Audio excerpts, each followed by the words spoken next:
네, 안녕하세요. 저는 선동기라고 합니다. 난생 처음 서영화 감상하기. 오늘 또 저와 함께 모르는 그림 또 쉽게 감상하는 시간 갖도록 하겠습니다. 자, 여러분의 가족은 누구인가요? 여러분에게 가족은 어떤 의미입니까? 자, 오늘 그림 감상 주제는 가족입니다. 생활 속 우리들의 모습이 이제 그림의 주제가 된 것은 그리 오래되지는 않았습니다. 대개 이제 15세기, 16세기의 유럽에서는 이제 그 아카데미라는 것이 생기게 되는데요. 이제 그 왕의 명령으로 우리로 말하면은 이제 국립미술대학교죠. 여기에서 가르쳤던 그림의 그 분야가 있습니다. 초상화, 그다음에 역사화, 그다음에 종교화. 예, 이런 것들이 가장 그 상위 계급의 그 가장 높은 위치를 차지하는 그림의 장르였고요. 그 다음에가 정물화였습니다. 풍경화는 역사적인 의미가 있는 것을 그린 작품, 그런 것들이 받아들여졌고요. 사실은 풍속화, 그러니까 우리들의 삶의 모습 이런 것들은 쉽게 말씀드리면 그림으로 잘 인정을 안 했었습니다. 그래서 그런 그림을 그린 화가들이 그렇게 많지는 않았죠. 뭐 얀스테인이라든가 브루엘 같은 그런 몇몇 화가들이 있지만은 사실은 오늘날 우리들의 어떤 삶의 모습이 그림에 반영된 거는 되게 19세기 초 이제 사실주의와 그다음에 인상주의가 이제 등장하면서부터 이제 보편적인 주제가 됐었죠. 그렇기 때문에 그 가족을 담은 그림들도 많지는 않습니다. 자, 그런데 가족들에 관한 이야기는 무궁무진합니다. 화가들이 이런 좋은 주제를 놓치기는 어려웠었겠죠. 자, 그렇다면은 지금서부터 이제 그림에 담겨 있는 가족들의 이야기를 한번 살펴보도록 하겠습니다. 예, 먼저 보실 작품은요, 노르웨이의 화가 크로그의 작품입니다.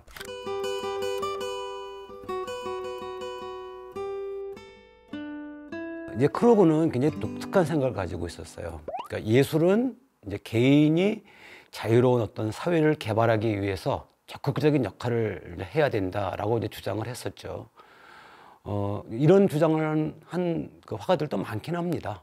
또 특히 러시아 쪽의 화가들 같은 경우에는 그림이 사회를 소위 말하면 선도해야 된다 이런 생각을 가진 화가들이 또 등장하기도 하죠. 근데 이 크로그는 이제 화가였고 나중에 소설도 씁니다. 소설가로도 등단을 했고요. 물론 굉장히 많은 그 비평을 받기는 했지만은 나중에 그다음에 그 언론인으로서의 역할을 합니다. 나중에 또 대학에서 학생을 가르치는 교수가로 또 활동을 하죠. 굉장히 많은 그 활동을 했던 화가였었고요. 자, 그렇다면은 이 화가는 사회 활동에 굉장히 많이 좀 신경을 썼을까요? 꼭 그렇지는 않습니다. 이제 그림으로 이제 그림의 그 크로그가 그린 그림들의 그 주제를 보면은 그 힘든 일을 하는 어부, 또 육아와 일을 병행하는 여인들, 뭐 이런 그 사람들의 모습이 그림에 많이 담겨 있어요. 그러니까 이제 정리를 해보면은 결국은 이제 사회적인 약자에 대한 애정이 굉장히 많았다고 할 수가 있겠죠. 자, 다시 작품으로 한번 돌아가 보겠습니다. 정말 얼마나 힘들었을까요? 그 아이가 우는 요람을 흔들다가 이제 엄마가 잠이 들었습니다. 그 요람 속 아이의 표정은 한없이 평화로운데 어머니는 반쯤 입을 벌리고 잠에 떨어졌어요. 그런데도 어머니의 얼굴은 여전히 피곤해 보입니다. 더구나 그 요람을 흔들던 손은 이제 그대로 요람 위에 올라가 있습니다. 그리고 흔들다가 어머니도 모르게 잠이 들었겠죠. 지금 침대에 모서리에 목이 걸려 있어요. 불편해 보입니다. 그러니까 일을 하다가 아기가 우는 소리에 와서 아기 요람을 흔들다가 그대로 잠이 드는 거예요. 뭐 시대를 막론하고 세상의 모든 엄마들이 고개들을 이제 끄덕일 만한 그런 작품이죠. 지금 이 작품에서 참 사람을 가슴을 먹먹하게 하는 거는 아이의 얼굴과 어머니의 얼굴의 그 대조입니다. 아이는 세상에서 가장 편한 얼굴로 잠이 들었습니다. 반면에 엄마는 침대 모서리에 목이 걸린 채로 입을 살짝 벌린 채로 좀 잠이 들었어요. 그러니까 아이의 편안한 잠을 위해서 엄마의 모든 것이 다 보이는 거죠. 예. 조금이라도 두 사람이 더 잠을 잘 수 있도록 우리가 지켜보는 동안에는 숨도 쉬어서는 안 될 것 같습니다. 어머니 고맙습니다. 이제 저도 아이들이 다 커서 이제 스스로 이제 자신의 길을 걷고 있죠. 가끔 제 기준에 못 미치는 것 같을 때 이제 화가 나기도 하고 또 아이들을 꾸짖기도 합니다. 제 마음속에 이제 내 아이는 적어도 이 정도는 돼야 되지 않나, 그런 기준을 좀 가지고 있었죠. 또 그것을 또 틈나는 대로 아이들한테 이제 적용을 했었고요. 그런데 생각해 보면은요, 처음 아이들이 태어났을 때 그냥 아프지 말고 잘 자라주기만 하면 좋겠다, 이런 생각이었는데 그걸 까맣게 잊어버렸습니다. 자, 오늘 엄마에게 또 딸에게 아들에게 서로 고맙다는 말 한마디로 오늘 하루를 잘 정리하면 좋겠습니다. 자, 두 번째 작품 보시겠습니다. 자, 아빠 안녕히 계세요라는 작품인데요. 자, 러시아의 그 블라디미르 마코프스키의 작품입니다. 우리가 러시아 화가들의 작품을 만날 기회는 많지는 않습니다. 그런데 러시아의 19세기 후반에 등장하는 이동파 화가들의 작품은 여러분들이 좀 눈여겨보실 만합니다. 자, 이동파는 말 그대로 이동하는, 그러니까 이제 그 19세기 중반까지만 해도 러시아에서는 미술 작품을 그 당시 수도였던 상트페테르부르크가 아니면 보기가 좀 어려웠었어요. 그런데 일단의 젊은 화가들이 기존의 어떤 그런 모든 걸 이제 포기하고, 아니 우리들의 작품을 기차나 마차에 태워서 러시아 전국을 돌면서 전시를 하겠다라는 그런 모임을 갖게 됩니다. 그래서 이동파라 그러기도 하고 방랑파라 그러기도 합니다. 그런데 이 사람들이, 이 젊은 화가들이 무엇을 그렸느냐 하면은 당시 러시아의 사회의 모습을 있는 그대로 다 그대로 그렸어요. 이 마코프스키도 그 이동파의 멤버였었고요. 당시 그려진 작품입니다. 특히 마코프스키의 작품에는 이제 유머와 냉소, 그리고 이제 부조리에 대한 풍자가 아주 가득하다고 얘기를 하죠. 혹시 여러분들 기회가 되시면은 이동파 화가들의 작품을 꼭 한번 보시기를 추천드립니다. 자, 그럼 이 작품에서 그 유머가 하고 냉소가 있을까요? 한번 여러분들 좀 찾아보시면 좋을 것 같아요. 자, 우선 작품을 좀 보죠. 이제 그 눈물이 이제 흐를까 봐서 지금 신부복장을 한 딸은 눈을 굉장히 크게 떴어요. 깜빡거리면 눈물이 굉장히 떨어질 것 같아요. 아빠의 얼굴을 볼 수가 없죠. 그런데 입술을 보면은요, 정말 슬픔을 꼭 참고 있는 듯한 모습입니다. 또 앙상하게 그 야윈 두 손으로 이제 딸의 손을 감싸고 있는 이제 아버지 입장에서는 이제 떠나는 딸의 모습을 가슴에 담고 싶죠. 그래서 지금 딸을 올려다보고 있어요. 그래서 눈길이 딸의 얼굴에 고정이 되어 있습니다. 또 그 아버지의 눈을 보면은 뭐 결혼이라는 세상을 문을 열고 이제 또 다른 세상으로 나가는 것, 딸에 대한 대견함, 그리고 동시에 또 걱정이 가득한 그런 눈빛입니다. 뭐 시집가는 딸을 보는 세상의 모든 아버지들의 눈빛이 저러지 않을까 싶기도 한데, 자, 아버지의 미소가 조금 어색한 것이 마음에 좀 걸리긴 합니다.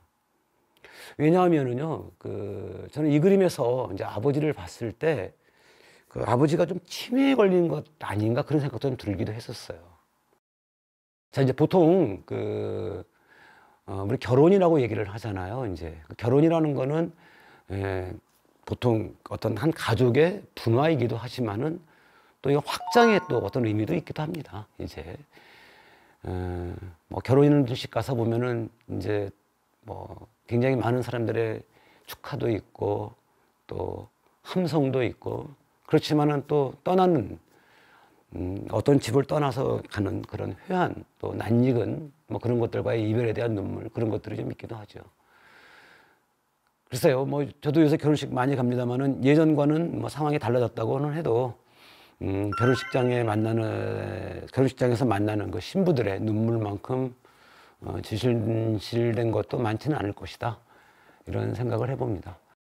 자, 그림을 통해서 가족에 대한 생각을 해보는 시간이었었습니다. 자, 세 번째 그림 한번 보실까요? 예, 세 번째 그림은 이제 할아버지에게 책 읽어드리기라는 작품입니다.